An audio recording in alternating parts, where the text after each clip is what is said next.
Fala, galera! Tudo tranquilo? Bora começar mais uma aula? Para que vocês aproveitem da melhor forma, eu vou te dar algumas dicas. Antes de tudo, procure um ambiente adequado em que você se sinta confortável. Tenha cuidado com os ruídos, eles podem tirar a sua atenção no meio da aula. Ajuste o volume do seu dispositivo e dê preferência por ouvir o áudio pelo fone de ouvido. Pegue papel e caneta para fazer anotações ou utilize seu computador ou smartphone para marcar pontos importantes da aula. Utilize o chat nos momentos adequados e colabore. Sua participação é muito importante. Mantenha o foco e atenção na aula e lembre-se de que o caminho até a residência dos seus sonhos está cada vez mais próximo. Aproveite e bora pra cima!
Um diferencial importante que a Medway tem é a relação bem próxima, né, que os professores têm com os alunos. Fazer o curso tirou muita angústia que eu tinha, facilitou muito a jornada aí, no sentido de entregar alguns tópicos já que a gente precisa. Os professores estão sempre bastante presentes. A Medway me mostrou que eu poderia mudar a minha formação como médica e não só como concurseira naquela época. Então ela mudou o meu mindset para que eu viesse preparada para São Paulo para ser uma grande residente, mas também uma grande médica no futuro.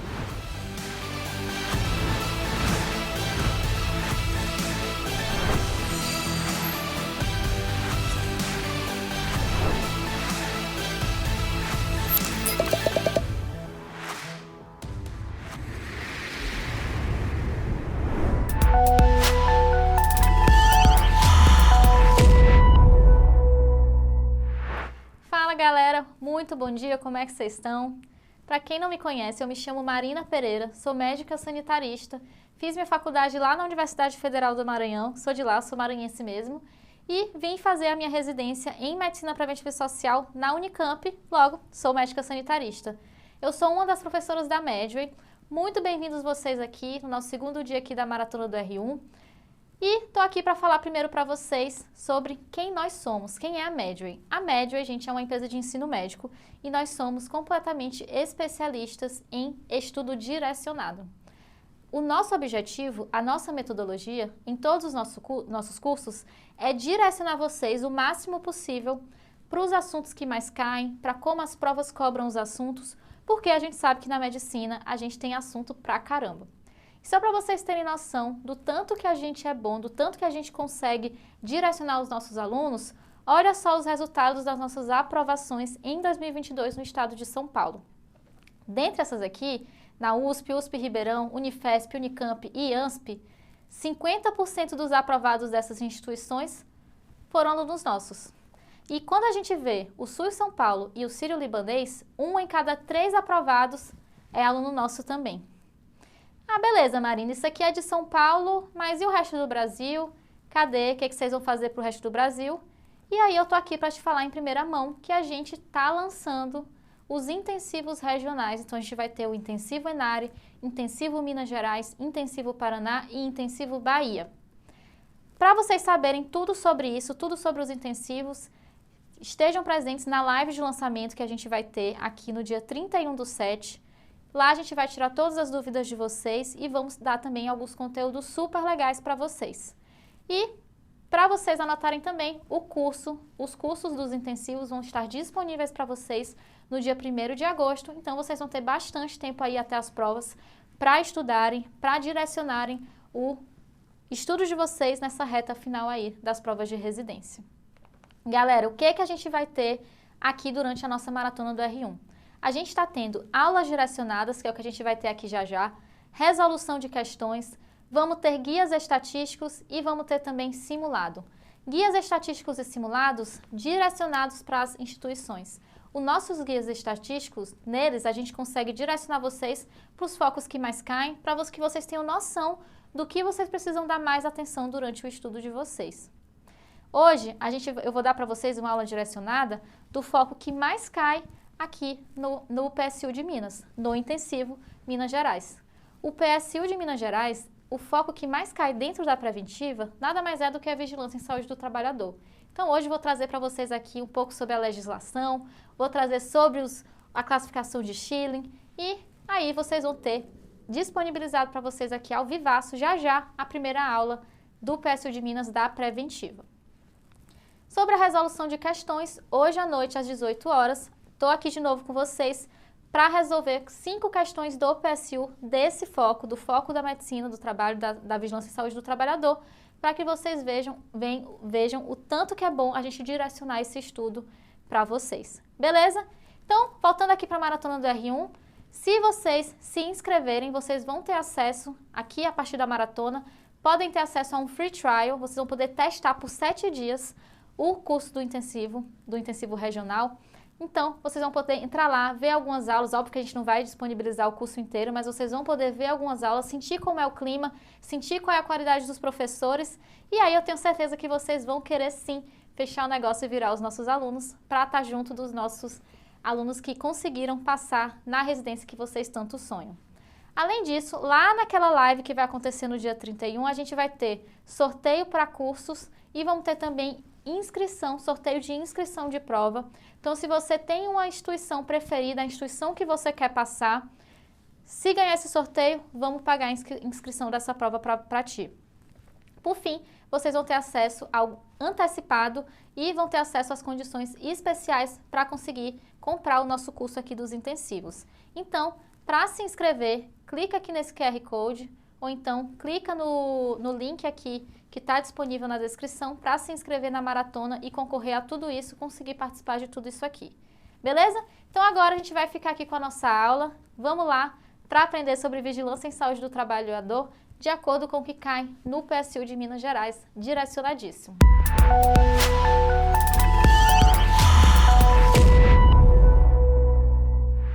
Então vamos lá para uma das aulas aqui dos assuntos que mais caem dentro do PSU Minas Gerais. Hoje a gente vai falar sobre vigilância em saúde do trabalhador. Mas primeiro a gente precisa entender como é a prova e como é que cai esse foco dentro do PSU Minas. De modo geral, são questões diretas que têm uma moderada dificuldade. Então ela até pode ter um enunciado um pouco mais longo, mas a pergunta é mais direta, não precisa ficar pensando muito com relação ao que foi perguntado.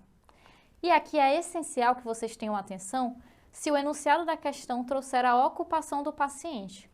Se eles trouxerem o que o paciente faz em termos ocupacionais, já acendam um alerta, porque talvez seja uma questão desse foco aqui, ainda mais no PSU. E aí, quais são os objetivos que eu quero que vocês tenham com essa aula aqui que eu vou trazer para vocês? Primeiro, a gente vai aprender a descrever a classificação de Schilling. Vamos relembrar os conceitos que abordam a saúde do trabalhador na legislação. Vamos esquematizar como é o fluxo para o acidente de trabalho. Vamos trazer aqui o que é a CAT e a notificação, as diferenças entre as duas. E a gente vai também aprender a reconhecer as doenças relacionadas ao trabalho e seu perfil epidemiológico. Bora lá então. Então, primeiro a gente vai entrar na classificação de Schilling. O que é isso? Classificação de Schilling foi criada para a gente conseguir estabelecer uma relação de causa e efeito entre as doenças e o trabalho. Então aqui, Schilling classificou as doenças em 3 grupos. Então, a gente vai ver agora esses 3 grupos, vou trazer alguns exemplos para vocês começarem a compreender o que é essa relação entre uma doença e entre o trabalho. Porque aqui essa relação, esse nexo causal é essencial. Então, na categoria 1 de Schilling, a gente tem o trabalho como sendo uma causa necessária para aquela doença. Então, a pessoa, nesse caso aqui, a pessoa ela só tem uma doença caso ela tenha tido essa exposição ocupacional. Então, como exemplo, nós temos a asbestose. Uma pessoa só tem asbestose se ela tiver essa exposição às fibras de amianto que ela só consegue ter se ela trabalhar com isso. Então, aqui é um ótimo exemplo porque ele realmente mostra a importância desse nexo causal. Também temos algumas doenças que são profissionalmente, legalmente conhecidas, então são doenças profissionais que, em termos legais, elas só acontecem se a pessoa tiver a exposição ocupacional. Então, é exatamente o conceito de classificação 1 de Schilling. Na classificação 2 de Schilling, o trabalho ele é um fator contributivo, então ele contribui para o aparecimento daquela doença, mas ele não é um fator necessário para que aquela doença aconteça. Varizes de membros inferiores é um ótimo exemplo. Então, uma pessoa, digamos, um cirurgião eles trabalham horas em pé, e isso contribui muito para que a pessoa venha a ter varizes de membros inferiores. A pessoa só vai ter varizes de membros inferiores se ela tiver uma exposição ocupacional como essa, se ela ficar horas em pé? Não, ela pode ter por outras causas. Mas, sem dúvidas, uma exposição no trabalho pode ajudar, pode contribuir para que a pessoa venha a desenvolver essa doença. Doença coronariana também e neoplasias da mesma forma. Não é só o trabalho que vai causar essas doenças, mas eles podem contribuir para que a pessoa venha a ter elas. Na terceira classificação de Schilling, aqui o trabalho, ele provoca, mas ele provoca um distúrbio que está latente, ou ele agrava uma doença que já está estabelecida. Então, ele nem é apenas contribuinte, porque ele de fato está causando com que aquela doença apareça naquele momento, mas não necessariamente foi ele que causou aquela doença em primeiro lugar. Então, é uma doença que a pessoa já tem e o trabalho chega e provoca, agrava essa doença, ou ele faz com que o distúrbio latente esteja ativo naquele momento. E aqui tem um exemplo excelente que é a dermatite de contato alérgica. Então, uma pessoa, ela já tem essa alergia a um certo produto químico, a qualquer coisa que tenha ali de exposição no trabalho dela, mas chegou no trabalho, ela teve essa exposição e aí esse distúrbio que estava latente foi agudizado naquele momento. É uma bronquite crônica também, uma doença de saúde mental também, a pessoa pode já ter, por exemplo, uma certa doença de saúde mental, como uma ansiedade ou uma depressão, o trabalho chegou e exacerbou aquela doença que ela já tinha ou que estava latente, certo? Mas, gente, não basta a gente saber só a classificação de Schilling. É essencial que a gente saiba fazer uma boa anamnese ocupacional e que a gente estabeleça esse nexo causal, que eu estava falando para vocês. Então, aqui o objetivo principal é estabelecer uma relação entre o evento, que é a doença, ou o dano que foi causado ali, e a exposição ao trabalho. Então, se a pessoa teve uma exposição ao trabalho e ela vem a ter uma doença, a gente precisa buscar fazer essa relação de nexo entre uma coisa e a outra. Porque a condição de trabalho é o que pode levar a uma doença, a um dano ou a um sintoma ou a uma exacerbação de alguma coisa que a pessoa já tem. Então, esse nexo causal aqui é o que a gente precisa compreender e é essencial que a gente compreenda quando a gente fala de medicina do trabalho e de saúde ocupacional, saúde do trabalhador. Isso é a base para o entendimento de vocês aqui nessa aula. A classificação de Schilling, ela ajuda a gente a compreender esse nexo causal. O resto a gente vai conseguir saber fazendo uma boa anamnese ocupacional daquela pessoa, entendendo como ela trabalha, qual é o processo de trabalho naquele local e tudo mais que está relacionado ao trabalho daquela pessoa. Beleza? E agora a gente vai para a parte da legislação e da saúde do trabalhador. O que tem a ver saúde do trabalhador com legislação? Quais são os ministérios envolvidos? É isso que a gente vai ver agora. Falando em termos de ministérios, que eu sei que isso é uma coisa que vocês confundem bastante, a gente tem basicamente 2 ministérios que estão envolvidos na saúde do trabalhador. Então, a gente tem o Ministério da Economia, que está ali em azul, e o Ministério da Saúde. Então, dentro do Ministério da Economia, a gente vai ter aqui algumas subsecretarias que vão estar envolvidas em aspectos do trabalhador. Ali na letra A, vocês estão vendo a Subsecretaria do Trabalho. Então, ela vai fazer a CLT, né, que é quem nunca quis uma CLT, né, quem nunca quis um trabalho com CLT. Então, ela que vê as normas da CLT, é a Subsecretaria do Trabalho que vê as normas regulamentadoras, que é quem vai vir dizer, os trabalhadores precisam usar EPI, os trabalhadores precisam fazer isso e aquilo, são normas para que os trabalhadores tenham uma boa qualidade de trabalho. E tem também ali na letra B o INSS. E aí o INSS, ele é quem vai, a partir de leis e etc., dentro do Ministério da Economia, a gente consegue saber todas as questões de previdência e de seguridade do trabalhador. Então, a gente tem isso daqui, esses em azul, é o que está englobado dentro do Ministério da Economia. Mas a gente está aqui numa aula de Medicina Preventiva e Social, então a gente tem que ver também o lado da saúde. Dentro da saúde, a gente vai ter a Política Nacional de Saúde do Trabalhador e da Trabalhadora, é o que a gente chama de PNSTT. Essa política, então, ela vem do Ministério da Saúde, da Vigilância em Saúde do Trabalhador, para a gente compreender o que é necessário para melhorar a saúde dessas pessoas. Vamos entender um pouco, então, sobre essa política. A política, então, ela faz parte da vigilância em saúde e ela vai fortalecer a vigilância da saúde do trabalhador e da trabalhadora. Ela, como está dentro do Ministério da Saúde, ela tem que estar de acordo com os princípios do SUS, então ela tem essa interface entre os princípios do SUS e o que o trabalhador precisa ter como saúde. E aqui, isso é essencial, ela vai servir tanto para trabalhadores formais quanto para trabalhadores informais. Então aqui é geral. Quando a gente vê aquele globo da saúde, a gente está olhando para todos os trabalhadores. Quando a gente vê o globo do Ministério da Economia, a depender, a gente pode estar olhando para apenas trabalhadores formais, apenas trabalhadores que contribuem com a Previdência.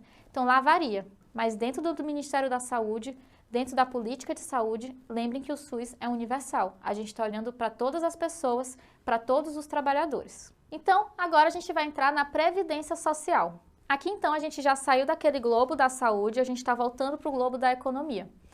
Então, a Previdência Social, ela vai funcionar realmente como um seguro social. É a mesma lógica que tem o seguro que a gente tem no setor privado, é uma lógica semelhante aqui em termos de funcionamento, só que aqui é público. Então aqui, essa previdência, ela atua como esse seguro social que vai assegurar renda a todos os indivíduos e famílias que contribuem para a instituição.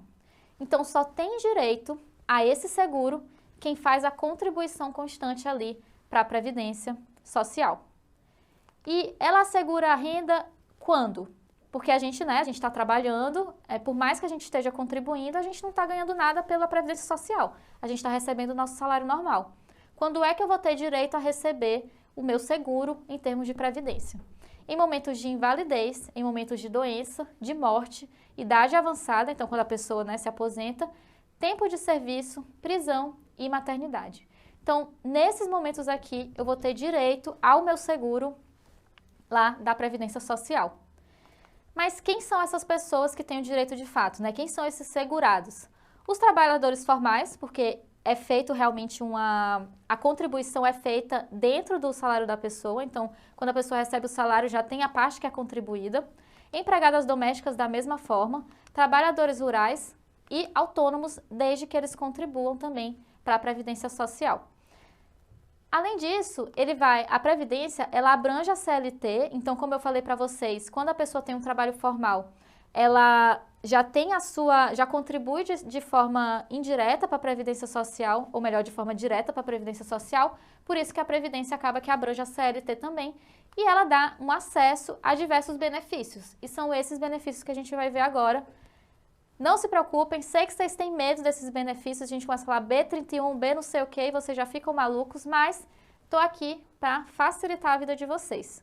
Então vamos para o primeiro benefício, que se chama Auxílio Doença Previdenciário, também chamado de B31. Precisa saber esse código? De modo geral, não precisa, de modo geral, as bancas elas cobram, o PSU costuma cobrar também pelo nome dele, doença previdenciário, etc. Mas pode ser um diferencial para vocês. Então, o B31, Auxílio Doença Previdenciário, ele vai ser disponibilizado para um segurado que tenha ficado incapacitado por mais de 15 dias consecutivos ou pode até ser intercalados, não consecutivos, mas intercalados, mas no período máximo ali de 60 dias. Por que 15 dias? Porque se uma pessoa fica afastada por menos de 15 dias, por até 15 dias, quem vai pagar esse afastamento é o patrão da pessoa. Então aqui nem precisa, o INSS nem precisa se envolver. Mas se a pessoa ficou incapacitada por 15 dias, por mais de 15 dias consecutivos, ou intercalado em 60 dias, aí ela vai ter acesso a esse auxílio aqui. Então quem passa a pagar o auxílio não é mais o patrão, quem vai pagar é o INSS. E qual é o evento aqui? O que que faz a pessoa ter direito a isso? É quando ela tem um acidente ou doença que não possui relação com o trabalho dela. Então ela pode ter sofrido um acidente na rua, que não tem nenhuma relação com o trabalho, e ela vai ter direito a esse auxílio. Mas aqui a gente tem uma carência de 12 meses de contribuição.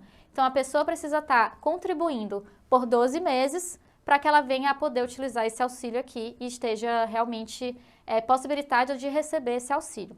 Tem algumas exceções, né, para pessoas mais vulneráveis, e isso a gente consegue ver na portaria lá de 2001, a portaria 2.998. Qual é a lógica por trás aqui? Esse tipo de acidente aqui é muito fácil de acontecer. Todo mundo está sob risco de sofrer um acidente ou alguma doença que não esteja relacionada ao trabalho. Como é algo mais fácil de acontecer, aí, em termos de proteção ao INSS, o INSS colocou essa regra de que tem uma carência de 12 meses de contribuição. Essa é a lógica. Fechamos o B31, vamos agora para o B91. O B91 é o auxílio doença acidentário, outro nome aqui. Então, no B91, ele é igual ao B31, então tem a mesma lógica lá, de 15 dias consecutivos ou intercalados desde 15 a 60 dias, mas aqui é para uma doença e acidente relacionado ao trabalho. E a outra diferença aqui é que para esse não tem carência. E aí vamos colocar a lógica. No outro era muito mais fácil de acontecer. Aí por proteção ao INSS ficou ali uma carência de 12 meses. Nesse caso aqui, como é uma coisa mais específica do trabalho, é uma coisa mais difícil de acontecer, aí ele não vai ter carência. Se a pessoa começa a contribuir esse mês e ela se acidenta ou tem uma doença relacionada ao trabalho, aí ela já pode começar a receber esse auxílio doença acidentário. O terceiro é o B94. O B94 é o auxílio acidente. Aqui é para um assegurado que sofreu um acidente e ficou com sequelas definitivas. Então aqui é diferente. Nos anteriores, a pessoa teve algum problema, ela ficou incapacitada, mas existe uma possibilidade de retorno ao trabalho. Aqui não, é uma sequela definitiva e aqui, inclusive, é um acidente pode ser ou não ligado ao trabalho. Por ser um acidente grave, né, que trouxe sequelas definitivas, não tem carência, mas aqui a pessoa não vai receber o salário por inteiro, ela vai receber 50% do salário que ela recebia. Por quê? Porque aqui não entendam como se fosse um salário que a pessoa está recebendo, um auxílio como se fosse um salário. Aqui, na verdade, é uma indenização. Ele funciona como uma indenização, por isso que não é a 100% do salário que a pessoa recebia. Então, aqui, recapitulando, o auxílio acidente é para uma pessoa que sofreu algum acidente, teve sequelas definitivas, não vai poder retornar ao trabalho que ela fazia, e esse acidente é independente de ser ligado ou não ao trabalho. E, para deixar bem claro, todos esses 3 benefícios que eu falei, todos esses auxílios, eles vêm só para pessoas que são asseguradas, só para pessoas que contribuem com a Previdência Social, beleza? Isso aqui eu não estou falando de aposentadoria, aposentadoria seria outra lógica, outras coisas, que eu estou falando de auxílios para a pessoa que está trabalhando e sofreu algum acidente ou alguma doença, certo? Próxima coisa importante aqui para o PSU são as pessoas com deficiência. E por que isso é importante? Porque as empresas que têm mais de 100 funcionários, elas atualmente, pela lei, precisam disponibilizar vagas para pessoas com deficiência. E isso já caiu no PSU, acreditem se quiser. Essas pessoas, elas vão poder exercer qualquer função, independente da sua limitação, e aí, óbvio, vai depender de cada limitação de cada pessoa e do que cada pessoa consegue fazer. E aqui a gente vai poder considerar, dentre essas pessoas, as deficiências que a gente pode considerar são pessoas com deficiências físicas, visuais, auditivas, mental, intelectual, deficiências mistas, que é quando a pessoa tem mais de um tipo de deficiência. Então, qualquer tipo de deficiência acaba que pode entrar aqui dentro dessas regras. Qual é o objetivo, gente? Primeiro, dar mais possibilidades para essas pessoas. Segundo, dar mais visibilidade para essas pessoas. Realmente é trazer essas pessoas para o mercado de trabalho. Isso é essencial, ótimo, tanto para a pessoa, claro, a pessoa com deficiência, mas é muito bom para as pessoas que estão ali no trabalho com ela também. Elas vão estar mais sensibilizadas para essas pessoas, vão compreender que as pessoas com deficiência também são pessoas capazes, então acaba que todo mundo ganha muito com isso. E como funcionam essas cotas, né? Qual é a porcentagem de pessoas que precisam estar no trabalho e que sejam pessoas com deficiência? Se for uma empresa que tem de 100 a 200 empregados, aí 2% desses empregados precisam ser pessoas com deficiência. De 201 a 500 é 3%, de 501 a 1.000 pessoas é 4%, e se for de 1.001 em diante, aí vão ser 5% das pessoas ali que estão, dos trabalhadores que estão naquela empresa. E de legislação, é isso que a gente tem para falar aqui sobre o PSU. Bom, agora a gente vai falar sobre a CAT e sobre a notificação. Primeiro vamos entender com relação à CAT, que é a comunicação de acidente de trabalho. É isso que a sigla significa. Que nada mais é do que uma comunicação que a gente faz pro INSS de que uma pessoa sofreu um acidente ali no trabalho, um acidente relacionado ao trabalho dela. Quando que a gente precisa, então, emitir uma CAT? Quando que é necessário fazer essa emissão? Primeiro, quando há um acidente realmente de trabalho, que acontece no trabalho da pessoa, quando a pessoa está fazendo o trabalho dela, não precisa ser exatamente, por exemplo, numa empresa, ela pode estar a trabalho em outro local, e aí nesse local ela sofre um acidente, já configura um acidente típico de trabalho. A gente tem o que a gente chama de acidente de trajeto, que é quando a pessoa sofre um acidente no caminho do trabalho ou saindo do trabalho para casa. Aí a gente também é considerado um acidente de trabalho, mas não é um acidente de trabalho típico, entra como acidente de trajeto. E tem as doenças ocupacionais, que por mais que seja estranho falar que uma doença ocupacional é um acidente, para esse caso, em termos de necessidade de fazer a emissão da CAT, entra sim como um tipo de acidente. Então, doenças ocupacionais, todas as doenças ocupacionais vão entrar aqui para ser necessário fazer a emissão da CAT. Como que é feita? A partir de 4 vias, e aí cada via vai ficar em um local. Uma via fica com o INSS, outra com o trabalhador, outra com o sindicato e outra com a empresa. Então, cada um tem a sua via para ter ciência do que está acontecendo. E quem vai emitir? A empresa é obrigada a fazer essa emissão. Desses aqui que eu vou falar, a única que tem realmente obrigação é de fato a empresa. Mas caso a empresa não faça essa emissão, caso ela por algum motivo não emita a CAT, aí o médico pode emitir, o sindicato, o próprio empregado pode emitir também. Então, se a empresa não fizer, qualquer outra pessoa acaba que pode fazer também. E até quanto a gente pode fazer? Em casos de acidente que não sejam fatais, a gente pode fazer em até um dia útil, depois que esse acidente aconteceu. Caso tenha sido um acidente fatal, aí é mais grave, então a gente tem que fazer em até 24 horas, aí a gente não usa o útil, né? Então é até 24 horas, independente do dia que for. Então, é isso, um dia útil ou 24 horas, a depender se for um acidente fatal ou não. E quando que a gente vai emitir a notificação, né? Então, a gente estava falando de CAT, que é uma coisa pro INSS, é um aviso pro INSS. Agora, a gente está falando de notificação, que é um aviso para a saúde, para vigilância em saúde. A gente vai fazer aqui de acordo com a nossa lista nacional de agravos de notificação compulsória.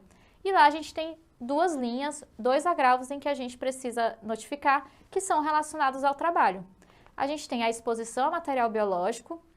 Material biológico, quando a gente pensa em biológico, a gente está falando de vida. Então, aqui é qualquer material relacionado à vida, uma pessoa, animal. Então, é o típico caso do profissional de saúde que está fazendo uma punção, algo desse tipo, e acaba se lesionando com a mesma agulha que está usando no paciente. Aí, é considerado uma exposição a material biológico. Nesse caso, então, a gente precisa notificar, e também se for um acidente grave, fatal, ou um acidente em crianças e adolescentes, a gente também precisa notificar para o Ministério da Saúde. Como? A partir da ficha própria do SINAM, como qualquer notificação dentre os agravos de notificação compulsória, é pela ficha do SINAM que a gente faz, que é o Sistema Nacional de Agravos de Notificação. E quem que notifica? Aqui, o profissional de saúde é obrigatório notificar, o gestor do serviço também é obrigatório, e a gente, por ser uma notificação compulsória, esses dois, profissional e gestor, são realmente obrigados a notificar. Mas qualquer cidadão, na verdade, tem a possibilidade de notificar. Obviamente que o cidadão, ele não vai pegar uma ficha de notificação para preencher, não é nesse sentido, mas se ele quiser, se ele sentir a necessidade, ele pode comunicar à vigilância, ao Ministério da Saúde, à Secretaria de Saúde do município, da forma que ele achar possível, ou por telefone, ou indo lá para o local. Por isso que se deixa em aberto, que qualquer cidadão também pode fazer essa notificação. Mas, obrigatória mesmo, é para os profissionais de saúde e para os gestores dos serviços de saúde. Então, se eu estou aqui no meu consultório e chega um paciente para mim que teve um acidente de trabalho que se enquadra em uma dessas, eu sou obrigada a fazer essa notificação para a vigilância epidemiológica.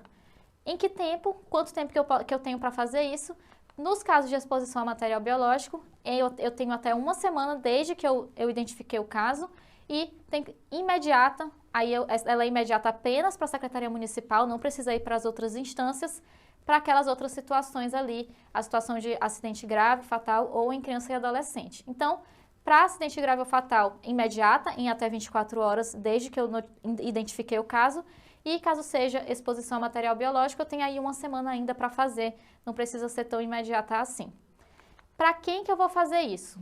Para trabalhadores formais, informais e para trabalhadores autônomos. Então, aqui é para qualquer trabalhador.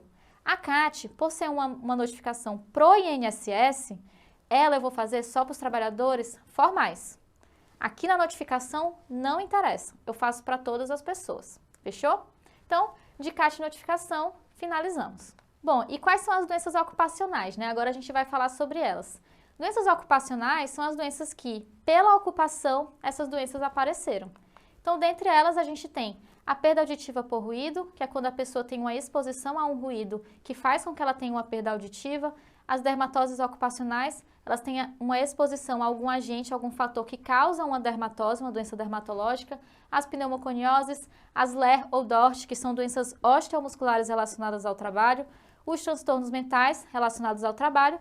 E as neoplasias ocupacionais, que é quando a pessoa tem também uma exposição a algum agente que faça com que ela desenvolva as neoplasias. Então, aqui a gente vai fazer um apanhado geral direcionado para que vocês entendam qual é a epidemiologia de cada uma dessas doenças ocupacionais, os fatores de risco e o quadro clínico de forma direcionada para o PSU, de acordo com o que realmente mais cai nessa prova em específico.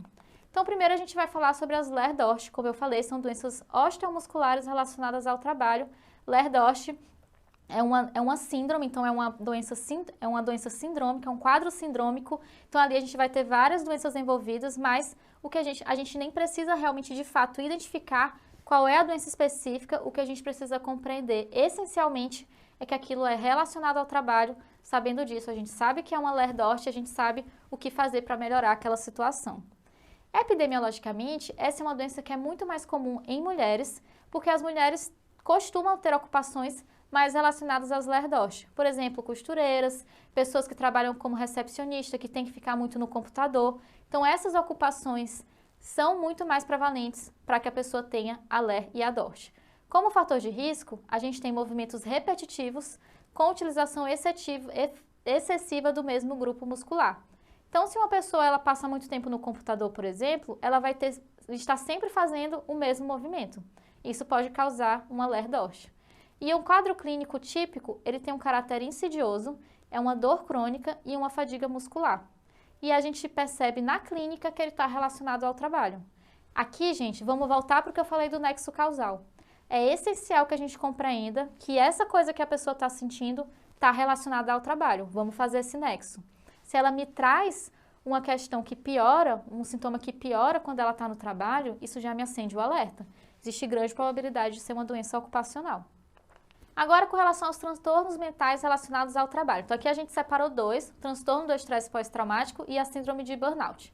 Falando do transtorno do estresse pós-traumático, aqui acontece que é uma pessoa que no trabalho vivenciou um fator estressor, né? Então, pode ser, por exemplo, uma pessoa que teve alguma agressão durante o trabalho ou ela sofreu um roubo, algo nesse sentido, enquanto estava no trabalho. Isso é um evento estressor que causa esse transtorno de estresse depois que ela teve esse evento, né? Que ocasionou o transtorno. É muito mais comum em profissões que a pessoa vai estar mais exposta a eventos como esse acontecerem, como, por exemplo, trabalhadores do sistema ferroviário e metroviário, os bombeiros, os policiais também, que são pessoas que estão mais expostas a essas situações. E aí, o quadro clínico vai ser uma revivência constante daquele trauma que aconteceu. Então, a pessoa que ela está aqui no trabalho, tranquila, e aí de repente ela relembra do que aconteceu e aquilo causa realmente um estresse muito grande nela. e que acaba sendo bem ruim, obviamente, para o trabalhador. Na prova, a questão geralmente vem trazendo um quadro bem típico. É uma pessoa, ela descreve esse trauma que a pessoa teve e ela descreve a pessoa depois revivendo esse trauma e tendo realmente ali um estresse envolvendo aquilo ali. O próximo é a síndrome de burnout. Então, a síndrome de burnout, ela é muito comum em pessoas que têm acesso à população a quem elas estão cuidando, a quem elas estão realmente tendo como clientes, né? Então, trabalhadores da educação e profissionais de saúde têm muito acesso a essa pessoa. O profissional de saúde com o seu paciente, o trabalhador da educação com o seu aluno, com os pais dos alunos e tudo mais. Então, essas profissões são profissões que têm índices altíssimos, taxas altíssimas de burnout por conta disso, por ter toda essa pressão ali envolvida em tratar aquela outra pessoa que está ali. E como é que a gente caracteriza um burnout? A gente tem 3 características que vão dizer pra gente isso aqui a gente pode fechar como burnout. A primeira é a exaustão emocional, então a pessoa ela fica realmente, o trabalho causa uma exaustão nela, é uma pessoa que ela, quando começa a trabalhar, ela já se sente mal, ela já se sente exausta, é como se ela estivesse realmente apagando uma chama por conta de uma exaustão, né? E geralmente isso ocorre enquanto ela está no trabalho. Então a pessoa tira férias, fica bem, quando ela retorna, ela tem de novo essa exaustão. Esse é o primeiro critério. Tem a despersonificação, é quando a pessoa tem uma característica de tirar a personificação das outras pessoas com quem ela está envolvida. Tanto os colegas de trabalho, como os clientes também, por exemplo, no caso do trabalhador de saúde, o paciente e tudo mais. Então aqui ela começa inclusive a ter uma característica muito até bruta com aquelas pessoas. Então ela começa a tratar mal as pessoas, ela começa a ter respostas que ela não costumaria ter anteriormente, mas por estar nesse estado de exaustão, ela não se aguenta e ela explode a qualquer momento com as pessoas, né? Tem as respostas curtas e tudo mais. Por fim, a baixa realização profissional é o terceiro critério, que é quando a pessoa realmente não está satisfeita, não está realizada naquele âmbito profissional dela. Então, com isso tudo aqui, a gente fecha para compreender que a pessoa está ali no estado de burnout. E isso é muito comum quando a pessoa está num trabalho que tem muitas cobranças, um trabalho que tem muita competição entre os trabalhadores. Isso vai causando esse clima de estresse mesmo e causando essa exaustão na pessoa que leva ao burnout, né? De transtornos mentais relacionados ao trabalho seria isso. Para finalizar, a gente vai entrar então nas neoplasias. Em termos de neoplasias, o mais importante é que vocês saibam qual é a exposição que leva a cada neoplasia. E por exposição eu quero dizer a exposição que a pessoa tem ali no trabalho dela, né? Então, a ocupação daquela pessoa. Então aqui, primeiro a gente tem os tumores de seios da face, que é uma neoplasia, e aqui vai ser geralmente pessoas que têm a exposição à poeira de couro e madeira e à indústria têxtil. Então essas exposições são as que estão relacionadas à ocorrência de tumores de seios da face em pessoas que trabalham com essas coisas. Para os mesoteliomas, a gente vai ter aqui a exposição ao asbesto ou amianto, e para as leucemias, a gente vai ter ali uma exposição ao benzeno, agrotóxicos clorados, e aí essa é a epidemiologia mais comum de exposição levando a essas doenças aqui de neoplasias, certo? E para finalizar, vamos dissecar aqui uma questão do PSU, uma questão de 2020. Então a gente tem uma técnica de enfermagem de 45 anos, então percebam que eles costumam ter até um enunciado um pouco mais comprido, por mais que a resposta, que a pergunta seja direta. Então vamos lá. É uma técnica de enfermagem de 45 anos, ela vai ao UBS com algumas queixas de dores no ombro direito, que piora quando ela deita e tem dificuldade de elevar o braço. Então, falou pra gente a ocupação, já vamos pensar que talvez seja aqui uma questão sobre doença ocupacional. E possivelmente uma Ler-Dort, vamos ver aqui.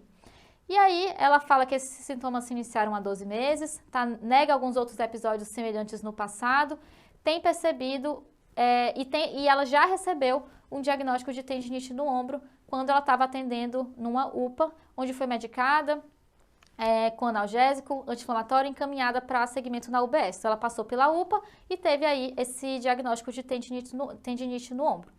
Ela refere também que ela trabalha numa unidade de internação clínica no Hospital Geral e aí durante a consulta ela solicita que o médico emita um ACAT, porque essas dores pioram no final da jornada de trabalho. Aí a paciente trouxe para a consulta também um raio-x de ombro, que não teve nenhuma alteração, E aí a questão pede que a gente assinale a alternativa que apresenta um fator cuja ausência constitui uma dificuldade para o estabelecimento do nexo ou da relação entre o trabalho e a doença.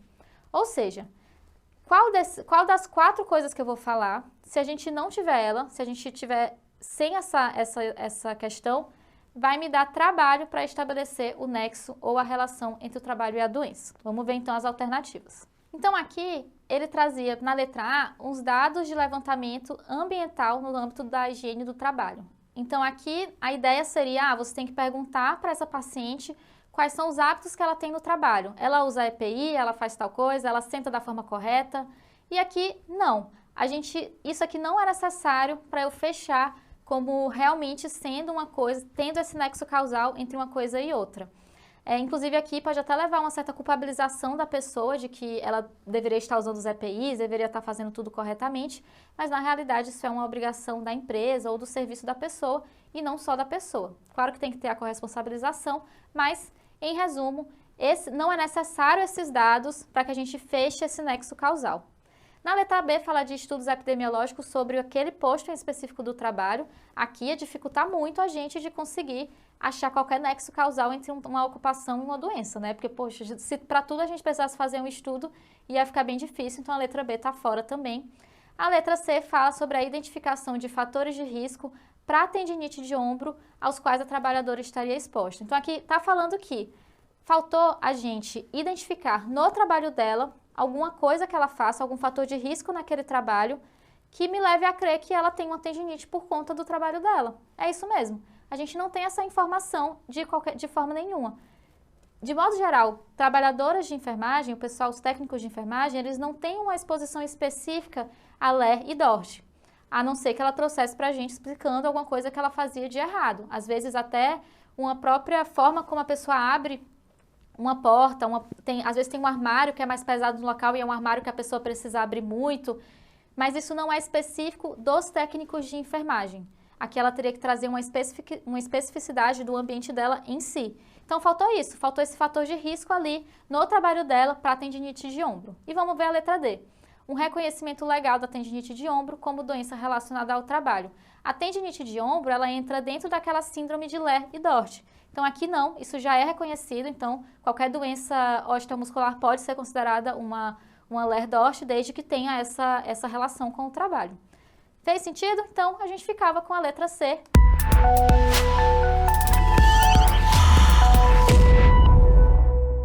É isso, galera. Espero que vocês tenham curtido a aula. Essa foi então a nossa primeira aula do nosso curso para o PSU de Minas da Preventiva. Então, não deixem de seguir a gente nas redes sociais. Tem aqui o nosso Instagram, tem aqui o nosso YouTube. Entra lá, segue a gente para que vocês sempre saibam do que está rolando e sempre saibam também as novidades aqui da nossa maratona do R1. Lembrando que, participando da maratona, se inscrevendo, vocês vão poder fazer um free trial por 7 dias para testar o curso e ver o quanto que ele é bom. Vocês vão ter também sorteios de cursos e sorteio para inscrição em prova e vão ter também um acesso antecipado a condições especiais. Tudo isso se inscrevendo e participando lá da nossa live no dia 31. Beleza? E, enfim, continuem aqui comigo mais tarde. Às 18 horas a gente volta e eu vou responder com vocês 5 questões desse foco aqui para o PSU de Minas Gerais. Beleza, galera? Falou, até mais tarde. Pra cima!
diferencial importante que a Medway tem é a relação bem próxima, né, que os professores têm com os alunos.